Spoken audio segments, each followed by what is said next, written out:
Afternoon, everybody, and welcome to the September 2020 meeting of the Omaha Public Power District Board of Directors. Thanks, everyone, for joining us remotely via WebEx. I hope you and your loved ones are staying safe and healthy. As a reminder to board members, senior management, and OPPD staff, please mute your microphones to reduce background noise. To members of the public, thanks for being here and attending. If you joined us via WebEx, you are in listen-only mode. If you have any technology questions, please use the chat feature in WebEx to communicate with the event host. If you happen to be disconnected from the WebEx conference at any time, we ask that you simply rejoin in the same manner as when you originally joined. Mr. Burt, I'm ready for the safety briefing. Here we go. I'm muted. There we go. Good. Good afternoon, everybody. And so we have typically talked about over these last 6 months or almost 7 months now, the 10 actions that every Nebraskan can take to slow the spread of COVID-19. And so we ought to, one, be practicing social distancing, practice good hygiene, washing your hands. I believe our family, at least the grandkids, use happy birthday twice when they're washing their hands. And make sure that you wear your face masks. On the next slide, it really goes to support the case of it not only protects yourself from others, but also protects others from you in the event that you may be not having any symptoms of COVID-19. And so that really concludes our safety briefing. For those of you that are at home, make sure that any of the cords that may be around your computers or laptops, make sure if you happen to get up, understand where they are or move them to a safe spot before this meeting. So with that, that is our safety briefing. Thank you. All right, thank you, sir. Okay, so let's walk through a couple of guidelines for the conduct of the meeting. This regular board meeting will follow the agenda made available to the public on OPPD.com. This meeting is being conducted via WebEx events and is being recorded. Our board meetings have public comment periods on the agenda. Comments made by all parties during the meeting are a part of the official public record. Following board discussion on each pending matter, I will ask for public comment before bringing the matter to a vote. Also, prior to adjournment of the meeting, you will have an opportunity to comment on any other matters of OPPD business. We will take comments via WebEx. Let's first review the two options for WebEx attendees to notify us. So this is option one, which is being displayed now, involves sending the meeting technology host a message using the chat feature to state that you wish to speak. Mo, could you walk us through this, please? Chair Moody, for those who have joined us using a computer or the WebEx mobile app, you will find a button in your WebEx interface to open the chat panel. Once opened, you may send your message to the meeting technology host. Requests to provide comments will be relayed to Chair Moody for recognition during the public comments portion of the meeting. Thank you, Mo. Let's take a look at option two, which involves the hand raise feature. Go ahead, Mo. WebEx allows attendees to virtually raise their hand. You may use this feature to indicate to OPPD that you wish to be recognized to provide comments. The hand raise button is located in the participant list panel as displayed on this slide. After you have provided your comments, we ask that you press the hand raise button again to virtually lower your hand. Additionally, for those who have joined us using only a telephone, WebEx has a hand raise feature that can be activated by pressing *3 to raise and lower your hand. When we see you raise your hand, we will acknowledge you by referencing a portion of your telephone number, for example, caller with the phone number beginning in 402123. And if you wish to provide comments when recognized, please wait a brief moment to be unmuted and begin speaking. Thank you, Chair Moody. Thank you, Mo. So as I mentioned, I will allow plenty of time at each opportunity for public comment for members of the public to provide notification via WebEx. We'll go nice and slow. When I call on a member of the public to speak, our meeting technology host will unmute your microphone. Once they do that, before commencing your comments, I suggest you first affirm that we can hear you. And then once we do, please state your name and address and state the name of any organization or person you are representing. Each individual will be allotted 3 minutes per matter pending at the discretion of the board. To assist you, we will display a timer to ensure each member of the public receives a consistent amount of time. Ms. Henners will signal you when you have 30 seconds remaining, as well as when time is up.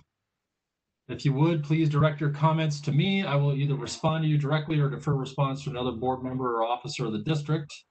If you have written materials, please email them to Ms. Henners at mfhenners, that's mfhinners@oppd.com, and she will receive them on our behalf. Okay, Ms. Henners, would you please take the roll? Bogner, Here. Kavanaugh, Gay, Here. McGuire, Olhoff, Here. Moody, Here. Williams, Here. Yoder.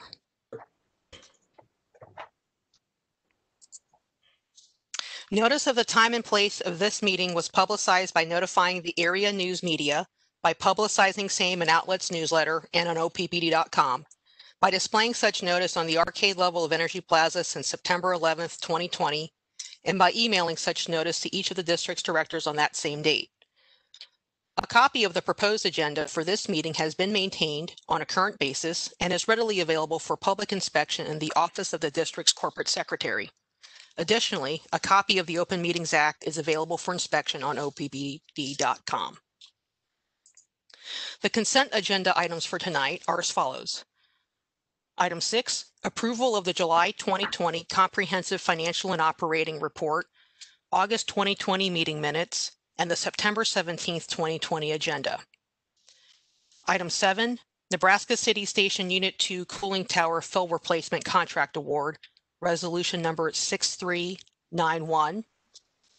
Item 8, revisions to board policies GP4 agenda planning and BL7 delegation to the president and CEO, resolution number 6392. And item 9, SD10 ethics monitoring report, resolution number 6393. If there are no corrections, changes, or additions to the consent agenda items, I need a motion and a second to approve the items. Make a motion to approve. I second. Okay, we have a motion and a second. As mentioned, we discussed these action items at the committee meeting on Tuesday, so there won't be any board comment, but we would like to pause and see if there are any members of the public who have any comments on these consent agenda items. So we'll pause and take a moment. Public, if you'd like to make a comment, please send a chat to the meeting host or use the hand raise feature in WebEx. And for I believe we have one telephone user out there. If you would like to make a comment, please press *3 on your phone and we'll see your virtual hand raise.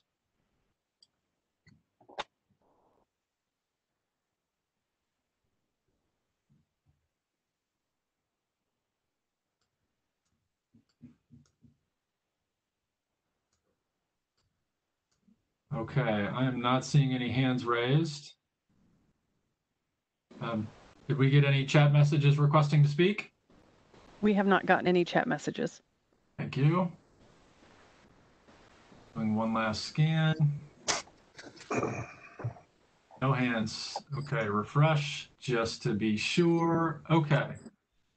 I think that concludes public comments. Ms. Henners, can we call the roll, please?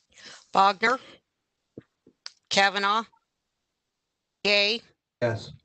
McGuire, Yes. Molhoff, Yes. Moody, Yes. Williams, Yes. Yoder. Motion carried.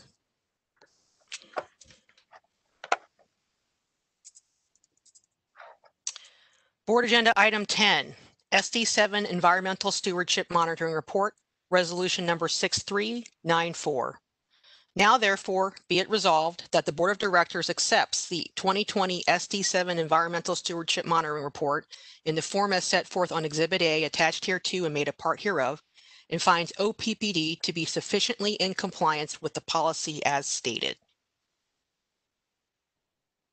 On behalf of the Systems Committee, I would make a motion to accept SD7 monitoring report as compliant. Have a second? I second.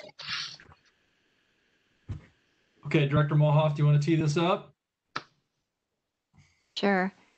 So I'm going to go last with my comments. I do want to be the first to recognize Russ Baker, though, as being a contributor to this report. And since this is his last report to the board, I wanted to recognize him and thank him for his service. So thank you, and I'll let other board members make their comment.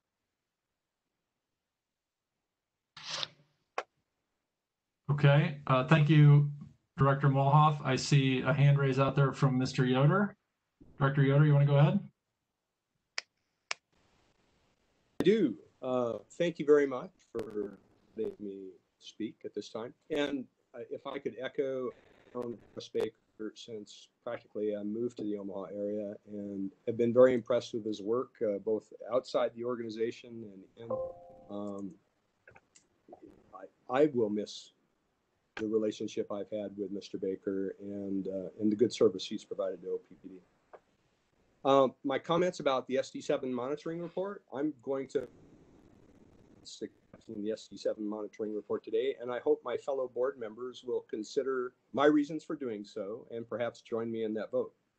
I first want to thank Councillor Bruckner and whoever suggested he do it for his reminder every meeting of the duties of board members. Our fiduciary responsibility includes duty of care, requiring board members to act on an informed basis, duty of loyalty, requiring board members to act in good faith, duty of oversight, requiring board members to conduct oversight and inquiry of management.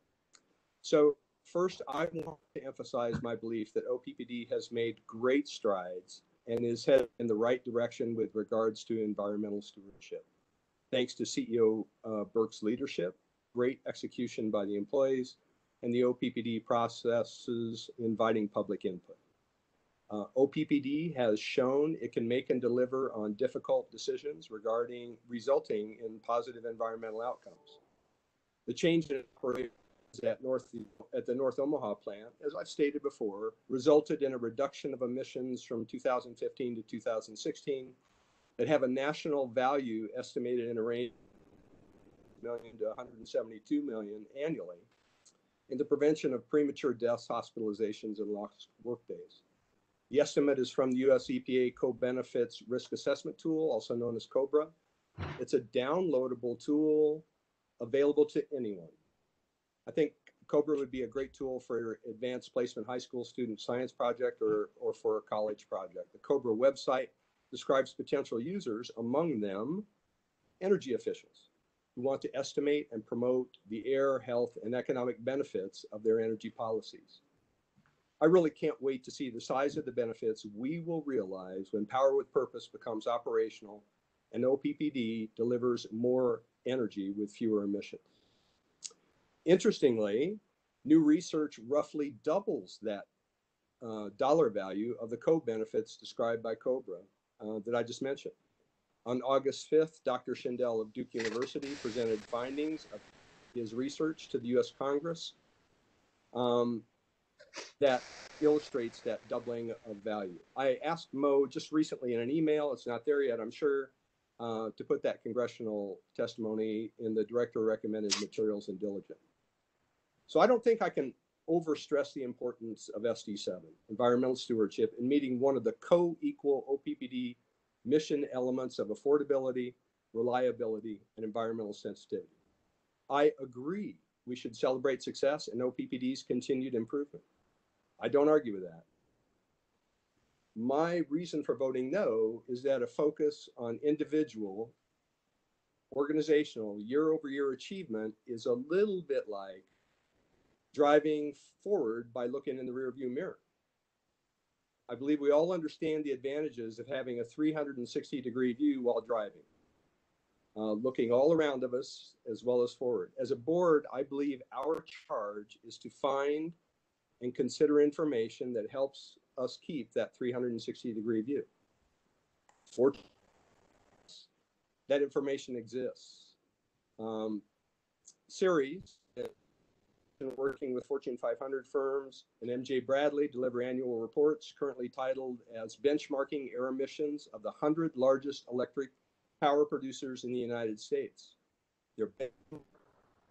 publicly available material that's reported by utilities to the EPA and the Energy Information Administration. I looked at the reports from 2018, 2019, and 2020. Again, I asked Mo to put these in the director recommended materials. What I found was that emission rates in pounds per megawatt hour are among the top 10 emitters among 100 utilities for carbon dioxide, SO2, and NOx. And OPPD is in the top quartile of emitters by tons or pounds for emissions of CO2, SO2, NOx, and mercury.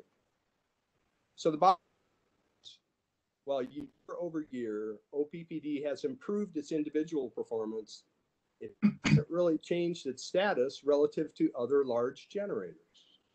So look, I understand the utility world is changing rapidly. Board was considering the SD7 change to what it is currently now, and the net zero carbon production by 2050. I remember one board member looking around for a list of utilities with similar 2050 goals, seeking reassurance that we weren't moving too fast. But you look around now, just not many months later, and 2040 or 2030 goals are common. In part, that's because technology is changing, science continues to advance, business policies are changing. As policy makers, we need to stay abreast of what is happening in the market to effectively serve the public. In my opinion, SD7 monitoring report simply needs to reflect what is happening among other utilities in the marketplace to be substantially complete and allowed the board members to perform their fiduciary duties. I am complete. Thank you, Director Yoder. Director Williams, I'm going to call on you next. I see your hand up. Go ahead, sir.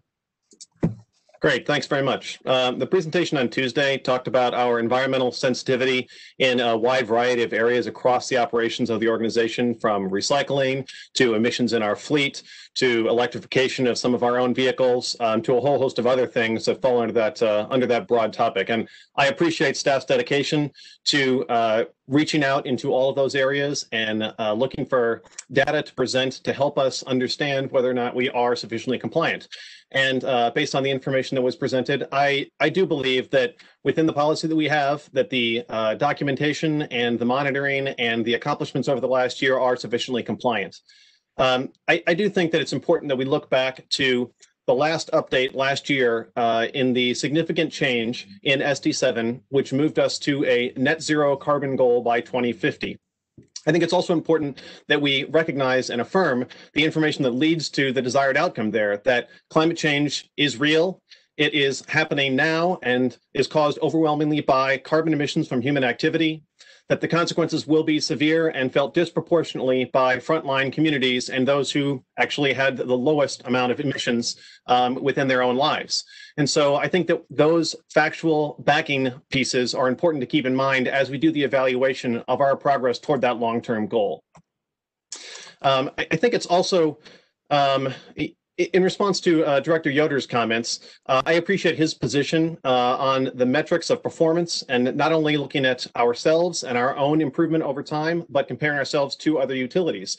That is not currently listed explicitly in SD7, but I would be interested to hear how we consider additional or updated metrics or understanding of how the monitoring report and the evaluation of the compliance with the directive might be discussed and interpreted into the future. In fact, we talked about this in the board strategic workshop just a few weeks ago, and I think there is some room for additional discussion as we move forward.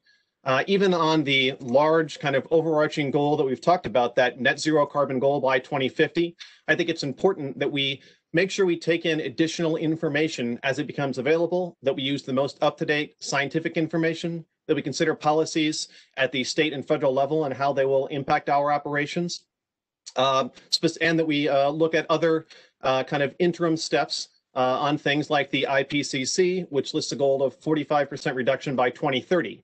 Now, that's a more specific metric than we currently have written. And as we've talked about in the past, it's important to only evaluate the compliance based on the way that the strategic directive is currently written, and that's what we're tasked with doing here today. So in the future, I hope that we do have additional updates. I hope that we bring in that additional information, that we can recognize some of those factual backing pieces, that we can consider environmental justice.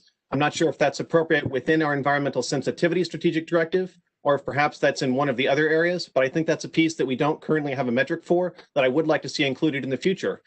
All of those policy updates will help us to continue to improve, but as it relates to the report which was presented, the significant accomplishments we have made, the ongoing strategic initiative related to decarbonization, the success that we've had with the implementation of the early phases of Power with Purpose, and setting that long-term goal of zero carbon within our entire operations, both the fleet and all the rest of OPPD's operations, I do think that what's been outlined is sufficiently compliant with Strategic Directive 7. So I appreciate Director Yoder continuing to push us forward, and I hope that we find an opportunity to incorporate his comments and some of the other work we've done both at the workshop and throughout the year into future updates so that we can continue to see improvement for our customer owners across the service territory.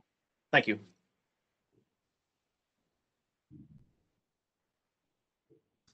Thank you, Director Williams. Director McGuire.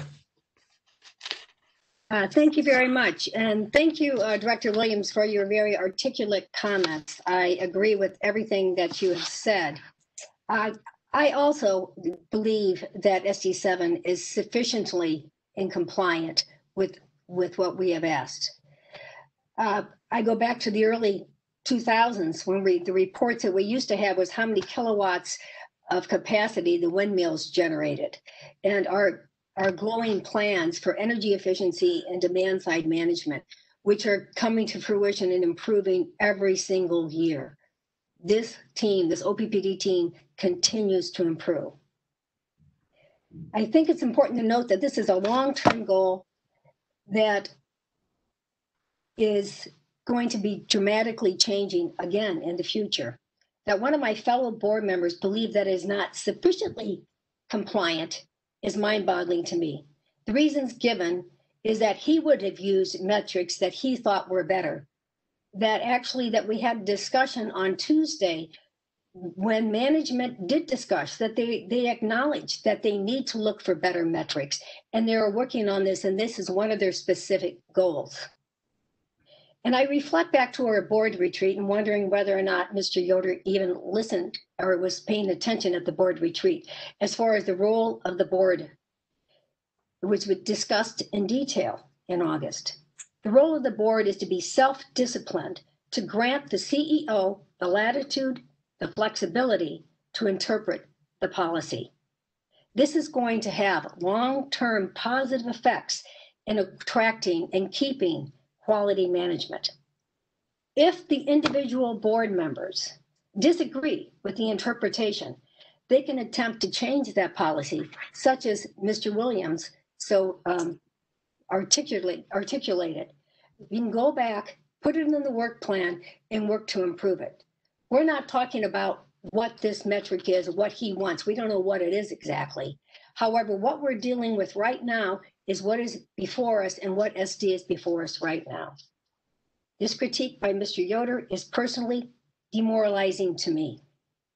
And I worry about how OPPD management and the employees interpret this negative critique, this individual negative critique, which does not have anything to do with unity of control. Thank you. I am complete. Thank you, Director McGuire. Director Bogner. Thank you. Unlike my fellow board members, I don't have prepared statements at the ready, but after reviewing the SD7 monitoring report with and discussing on Tuesday, I find us sufficiently compliant. This is a long-term goal. This is a lofty goal, and striving towards it is an accomplishment on its own. And I would like to express my gratitude to senior management and the other employees of OPPD for striving and taking this goal very seriously. The strategic initiative and the Vision 2050 work that you've undertaken tell me that this goal is not only going to be realized in time, but it also is going to be realized with a lot of thought and care. And I think that that's what our community deserves. So thank you very much. I'm complete. Thank you, Director Wagner. I know Director Mulhoff, you wanted to go last, so I'm gonna just pause for a moment to see if there's anyone else that wants to make a comment before I chime in.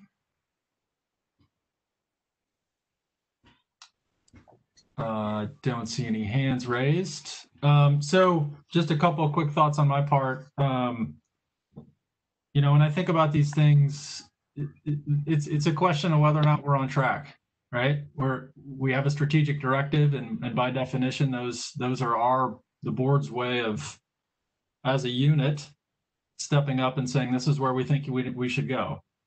And today, what we're being asked to say is whether or not we think we're on track. It's a fairly simple question, but as you know, as you dig into the weeds, it can get complicated, right? And a lot of times it can be a question of, well, you know, show me the information and demonstrate to me that we are in fact on track. I was the one who mentioned, I believe, I don't recall the conversation vividly, but I believe I mentioned on Tuesday the opportunity to improve our reporting on this as it relates to having to look around at our peers. I think that's still right. I don't think it even comes close to getting us to the point where we're not sufficiently compliant. It's an opportunity for us to refine it a little bit and maybe improve our reporting. But when I think about the direction we're headed, and as Director Williams mentioned, Power with Purpose initial work, the Vision 2050 work, the decarbonization strategic initiatives, the other strategic initiatives, the case is strong that we're in compliant, in my view. And so I'm going to be voting to support. Thank you. Okay, Director Mulhoff, I think you can bring it home. Okay, so thanks again to the committee for reviewing the report and to the board for considering acceptance.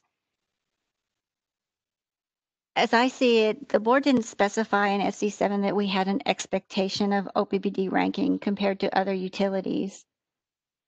Are these measures that might help in our assessment? Perhaps. Do we want to be in the top 10 emitters of the 100 biggest utilities? I don't think so. But does their exclusion from this report mean that the CEO and senior management did not meet the criteria of continuous improvement or transparency? I don't think so. This leadership team was not in place when Nebraska City 2 was built. And I believe that they are doing what they can at this point in time to mitigate the consequences of that decision in 2009 when we built one of the last coal plants in the United States. But by achieving low emitter status and a renewed commitment to transition away from coal at North Omaha Station, I believe that we are sufficiently in compliant, and I want to thank the staff. This was the first iteration of a completely new directive. And the report that we got on Tuesday represented hundreds of hours that men and women at OPPD spent to report to the board what they are doing to be better in the future. And for that, I commend them. So that ends my comments. I'm complete. Thank you, Director Mulhoff. Well said. Before we go to public comment, I'll just pause for one more moment to see if there are any additional comments from the board.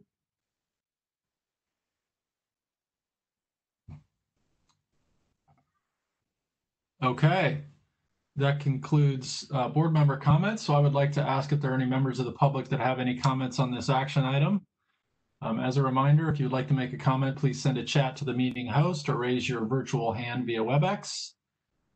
For our telephone user, you can press *3 to raise your virtual hand. I already see Mr. David Corbin with his hand raised. So if we could unmute Mr. Corbin, and you're unmuted, sir. Go ahead. Can you hear me? Yes. Okay, thank you. David Corbin, 1002 North 49th Street, speaking on behalf of the Nebraska Chapter Sierra Club. First, I'd like to thank Russ Baker for his service and wish him best wishes. I appreciate the work that's gone in planning for OPPD and their strides towards carbon-free and for increasing renewable energy. I've communicated with some of the board members about my concerns, so it's nothing new to them. Obviously, we're very happy about the solar arrays that you're proposing, and we support more solar energy. We still have concerns about using fracked gas, and I know that on those plants, it also talked about hydrogen as a possibility for fuels. I was on a webinar this morning. 95% of the hydrogen now comes from fossil fuels as well, and it's very expensive. So my mantra on the Green Fund would be, again, to let nonprofit organizations apply for the green funds and put solar on their roofs or perhaps ground mount. I didn't hear anything in the committee meetings about, I know you talked about pollinators at the solar array, and when you showed the picture of that, nothing was said about that. So that's something that we would like to follow up on, as well as consideration for agrivoltaics, meaning people could grow crops under the solar panels and perhaps in some sort of partnership with OPPD to let some other entity do that. Finally, I'd like to just say, because you've used SMUD as an example for creating your strategic directives in the first place, that you look to SMUD for what they've been doing, which is in essence an equivalent of battery, community battery storage, which saves money for both the companies that are involved as well as for the utility. I realize now you're talking about, are you in compliance? I'm asking you to consider these things as you go forward. And I just wish that there was more in the aspect of batteries other than the NET grant that you have right now. So making good progress. I would hope you could back off fossil fuels. It's hard to get to zero carbon with fossil fuels. Thank you. Thank you, Mr. Corbin. Appreciate your comments. Okay, I believe Alan Vivolka mentioned to the technology host that he would like to make comments. So if we could unmute Alan.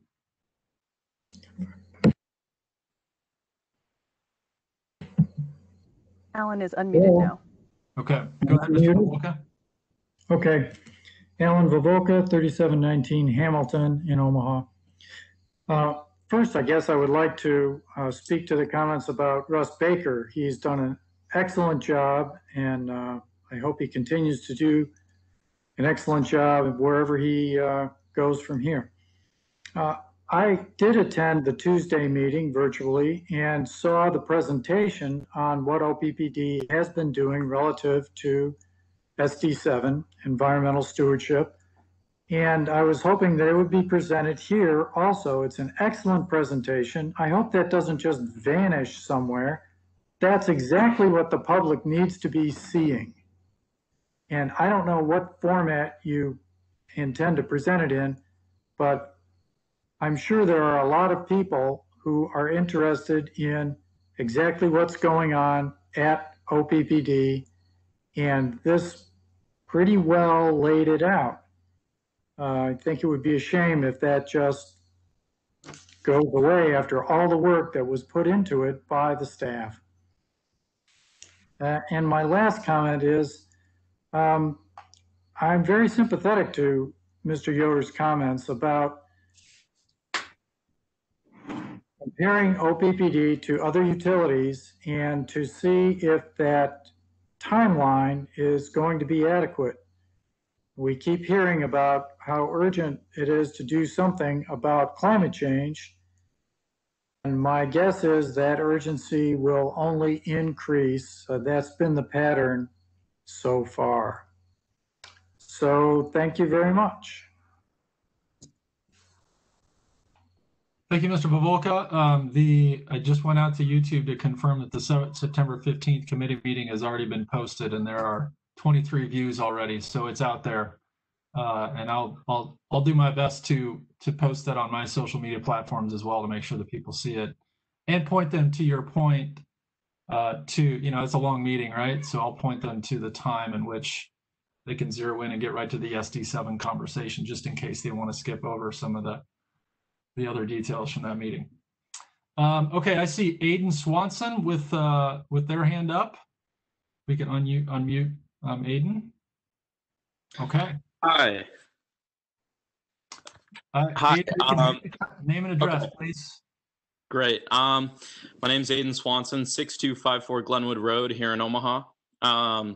And one thing that I've certainly felt very strongly about ever since the closing of the Fort Calhoun plant was that without nuclear power, and generally it would seem from the rhetoric regarding the reasons why we closed it, that it's going to be almost impossible to get to net zero by 2050. And since the decommissioning of Fort Calhoun in 2016, we've gone from a net surplus of energy in OPPD to having to buy in. So I guess I would propose to the board that we need to really think rationally and not think with emotion or what the constituents might want, because ultimately it's all just talk if we can't get there. And I just see so many challenges with limited interconnectors between the three major grids in the US. Wind and solar are reaching their Shockley, Kaiser, and Betts physical limits of efficiency. And additionally, if we're going to be 100% net zero, and I've seen your projections for peak capacity leveling out over the next few years, I'm interested in why that is. But if we are going to be 100% wind and solar, the marginal benefit of wind and solar is going to continually decrease because we're taking up all the good sites now, as of course we should. But I'm also concerned about the land use issue, the threat to the sandhill cranes. If we continue to import more wind energy from Western Nebraska, just because there's not a great resource of high-level winds in the OPPD district.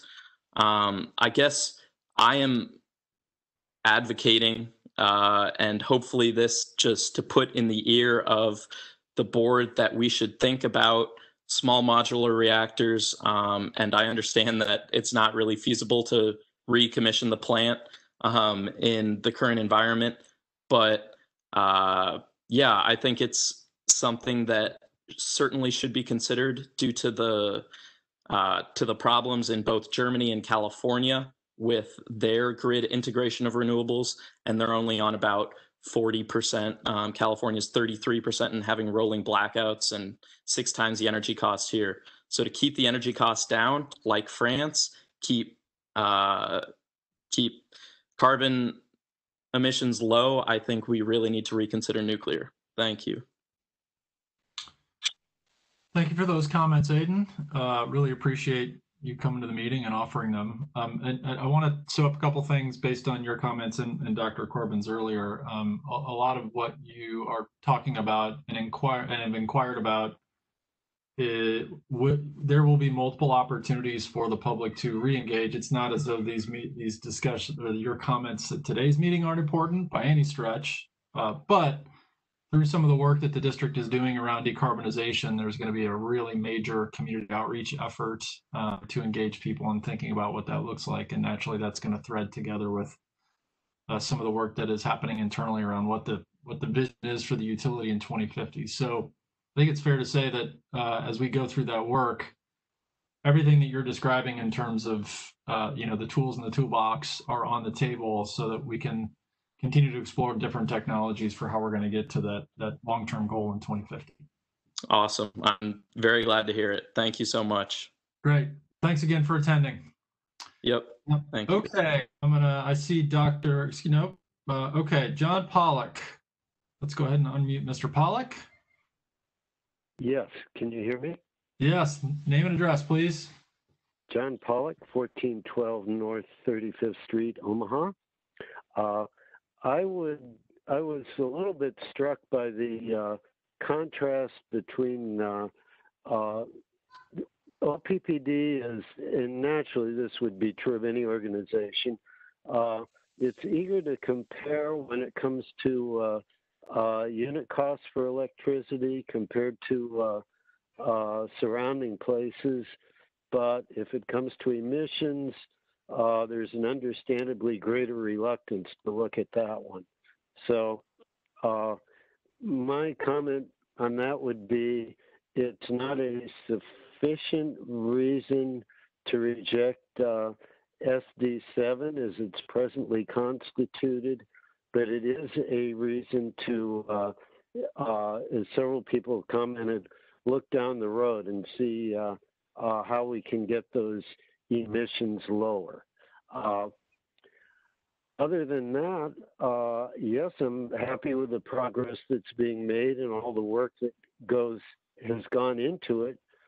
You have to start from someplace, and it is dependent on the very expensive capital investments that the utility has made in the past. And then in some ways that trajectory is difficult to alter. And so I understand that that's the case. I do like to see increased renewable portfolio, and I do realize that it's going to take time to integrate these changes into the net. And I'm hopeful for improved storage technologies in the way of batteries. Hydrogen is potentially a storage technology, as I understand it, but I would be opposed to see it coming from methane. Thank you. Thank you, Mr. Pollock. Much appreciated. Up next, Mr. Wishart. Am I in? Oh, all right. You're good. Thank you. Please. Brian Wishart, 912 North 49th Street. I have comments on a couple areas of the SD. I was managed to make it through most of the committee meeting. So in regards to the product development and marketing team's work on what utilization potential for energy efficiency programs looks like, I would agree that this is really important work going forward, that accurate estimates of eligibility and participation saturation levels are going to be critical for the decarbonization plans. I also would second that beneficial electrification promotion needs to be approached aggressively, as suggested by Directors Yoder and Williams, not only in market development, but through lobbying for policy at state and federal levels. There is little to no information about policy lobbying in the update, which I know there was a separate legislative report. And when I look at that, it seems like at the state level, our lobbyists did not support the Pansing-Brooks climate study, despite mitigating and adapting to climate being part of SD7. And I wonder why, wouldn't this be helpful for those goals? So I think more information there would be good. Likewise, why did we oppose the Renewable Energy Standards Act? Isn't this relevant to the SD7 directive? So I think it's good. We want to maximize transparency in how our public dollars are going into lobbying for our public utilities goals and interests. On energy efficiency education, I would add there is a social science literature examining which types of products and programs are actually associated with reductions in energy consumption, which can help with the kind of development of metrics that Dr. Yoder requested. For example, the journal Energy Research and Social Science is a great place to look. And unfortunately, for one example, smart thermostats don't seem to have a lot of evidence that they actually reduce use. I would also like to echo calls to incorporate explicit language related to environmental justice into SD7 in the future, both in terms of the distribution of emissions impacts and in access to the economic benefits of efficiency and self-generation. On-bill financing systems such as the pay system can be used by OPPD to extend these to low-income and renter households today without waiting for additional state legislation. Finally, Director Yoder's criticisms of the metrics and goals of SD7 may not be germane to the approval of the current monitoring report. But I agree they should be distressing to Director McGuire because they reflect the shortcomings of her and others' leadership in the past to educate themselves and to work to improve those goals in line with best practices of other utilities. And I hope she'll reflect on that further. Thank you. Thank you, Mr. Wishart. Okay, I'm waiting to see if there are any additional hands raised by the public. Our host, has anyone else sent you a chat message requesting to speak? I have not gotten any more chat requests. Thank you. Okay, I think that's a sufficiently long enough pause for the public, so we'll go ahead and close public comment. Directors, any last comments before we vote? If I may. Yep, go ahead. Go ahead, Director. Thank you very much. So it's really hard to start out in one position and then accept that I may have to change to another one. So that's a personal tribulation I'm going to have to deal with after the meeting. However, I got to say, the comments I heard from others have made me reflect, and you'll see a change in my stated position. It's helpful to get these comments from other members of the board and the public. I do have one asterisk though. Unity of control does not mean uniform voting. Just saying that. Thank you. Okay. Thank you, Director Yoder. All right, board members, any last comments? I see a couple hands raised, but I think they're stale. Okay, Ms. Hinders, could you call a roll, please? Bogner. Yes. Kavanaugh. Yes. Gay. Yes. Guire. Olhoff.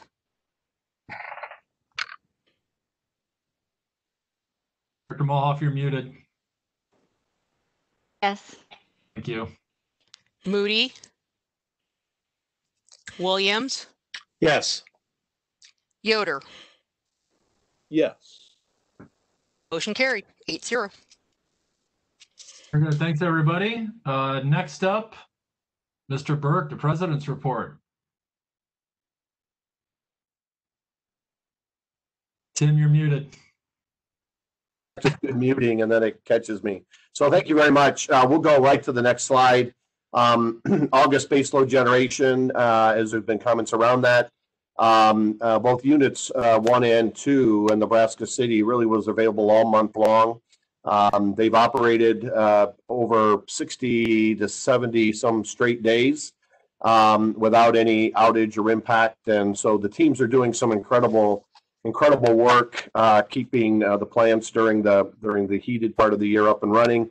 Our commitment early on in COVID was to complete our outages in those March, April, May timeframes and continue that schedule where a lot of utilities have not done that and moved away, and some are having difficulties maintaining production in their facilities, regardless of what those facilities were. So, you know, our team has done just a great job of preparing the assets ready for the hottest part of the year and to be able to have them running. North Omaha 4 and 5, you can see their capacity factors a little bit less than the other 2 units, but again, operating relatively well. We can move to the next slide if we would like. And this is our peaking facility. Numbers are relatively similar from year to year, from last year to this year primarily. Capacity factor at Cass County is 19%. That is a little bit higher, but not much. So Cass County has done just an exceptional job, 19%. It's really the highest capacity factor that we have seen at Cass County in since 2012. And last year it was 17.3. The year before 5.2. You can see the other peaking units that we have, whether North Omaha 1 or 2, but North Omaha 3 was called on multiple times during the summer, and so that has to do primarily more with what was going on within the region from a reliability and resiliency perspective.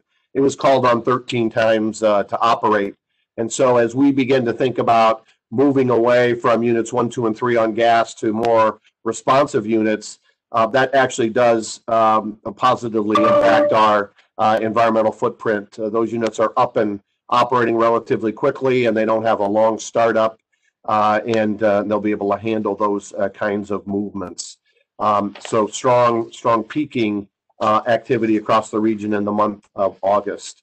Let's see, we can go to the next slide on the August renewables, and you can see what we have here. Renewable energy contributed to about 33% of OPPD's retail sales in the month of August. Capacity factor was around 48%.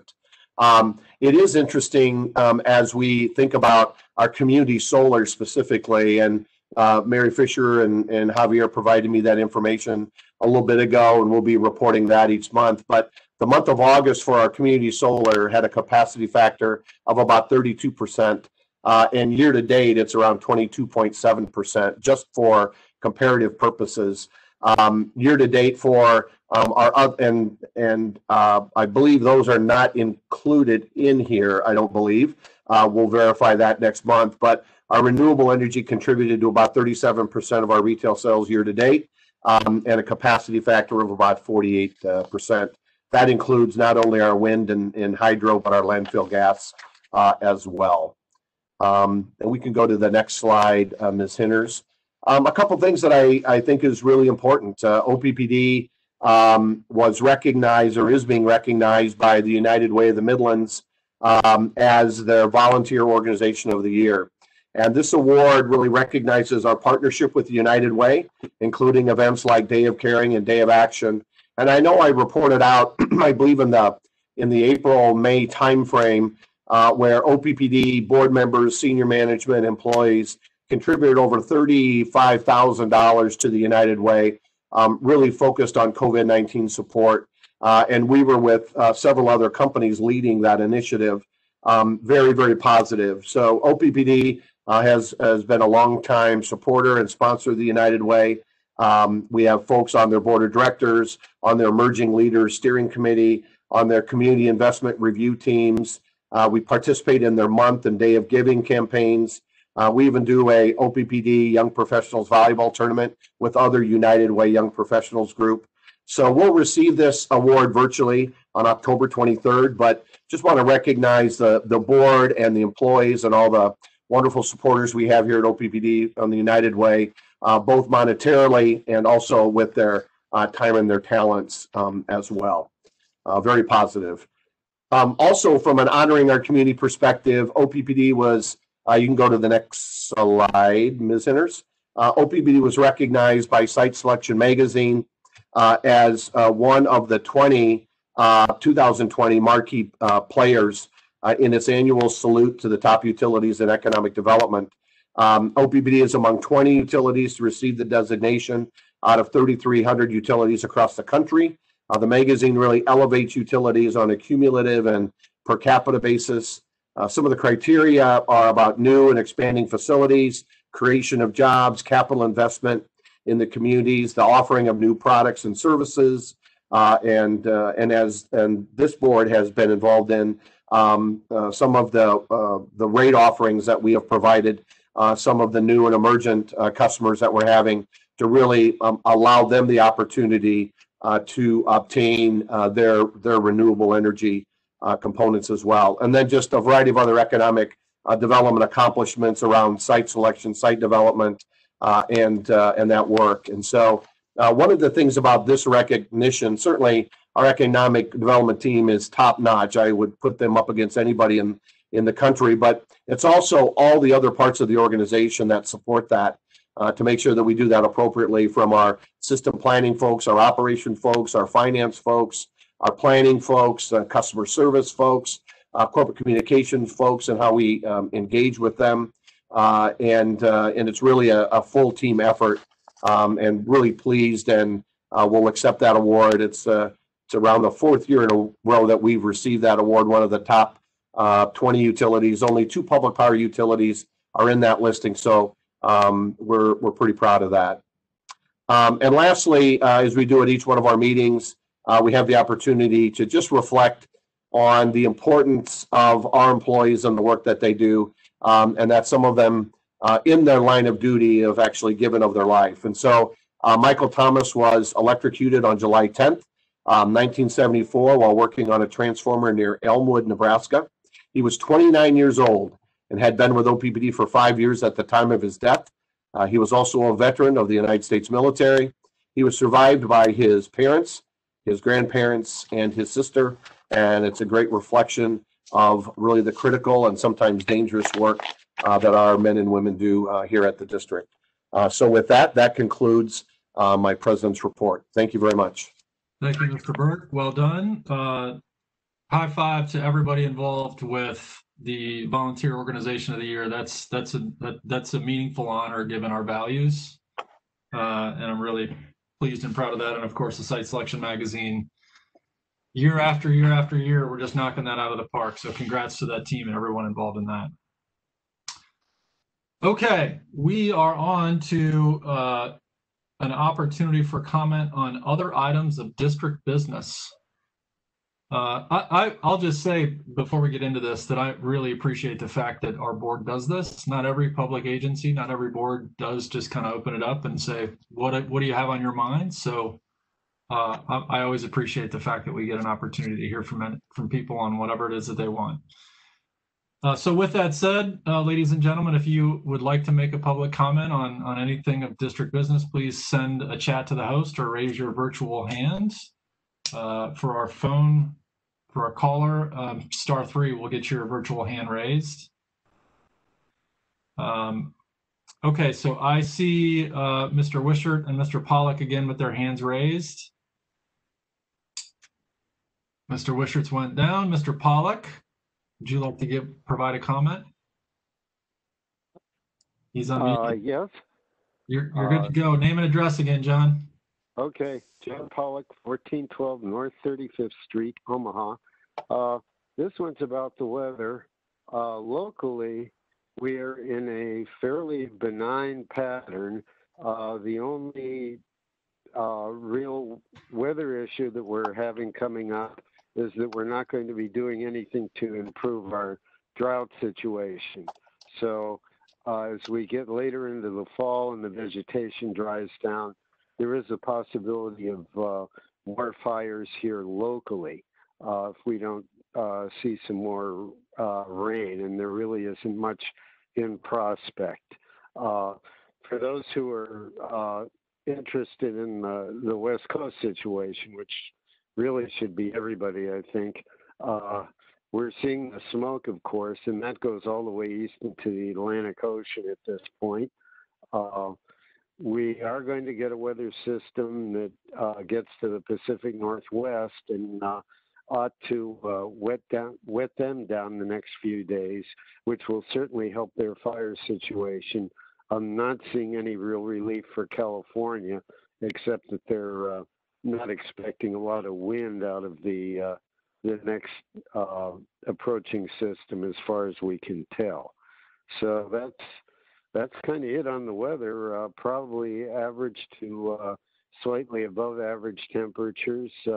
Actually, the outlook goes for the next month, but not a lot of weather systems coming our way, at least for a couple of weeks. Thank you. Thank you, Mr. Pollock. Much appreciated. Okay, any other public comments? Host, any chat requests? Let's see. It says Francis Mendenhall would like to speak. Okay. Let's go ahead and unmute Francis. Oh, it's probably under Ellen Pavolka. Okay. Oh. Be unmuted now. Hi, this is Francis. Can you hear me? We can. Name and address, Francis.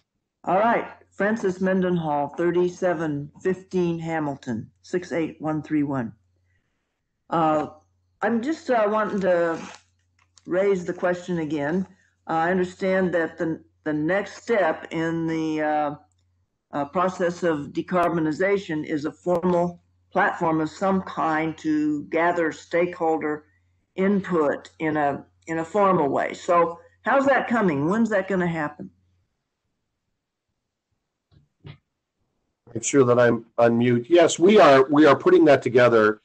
You can go on the platform of our Power with Purpose and get a sense of what that platform looks like. But we will be doing that. It'll be either late in 2020, early 2021, where we'll be doing kind of a broad stakeholder engagement around that. And our preference would have been able to do that face to face.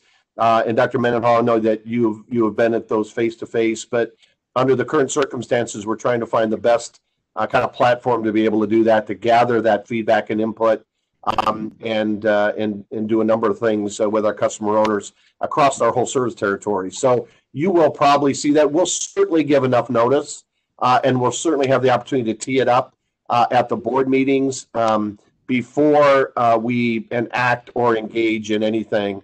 And we are currently kind of putting together what that schedule looks like, and possibly at our next kind of strategic initiative update, we can kind of share what those tentative timelines look like based on the current situation and current activity that's going on within the district. So hopefully that answers your question.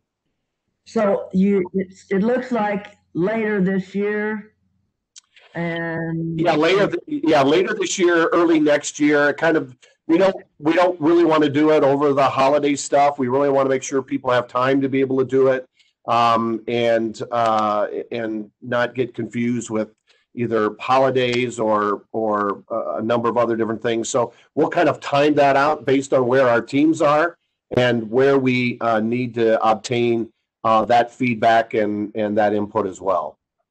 Okay, thanks. Great, thank you. And as Mr. Burke mentioned, at oppdcommunityconnect.com is a great place for you to go and see at least what the platform is going to look like that we'll use to virtually engage. There will be multiple opportunities and other things, but that's a good, that'll wet your whistle for a while, Dr. Mendenhall. But we're looking. I think what we can promise you is that won't sneak up on you. We'll make sure that there's plenty of headway, and that people know, because it's important to get everyone's input.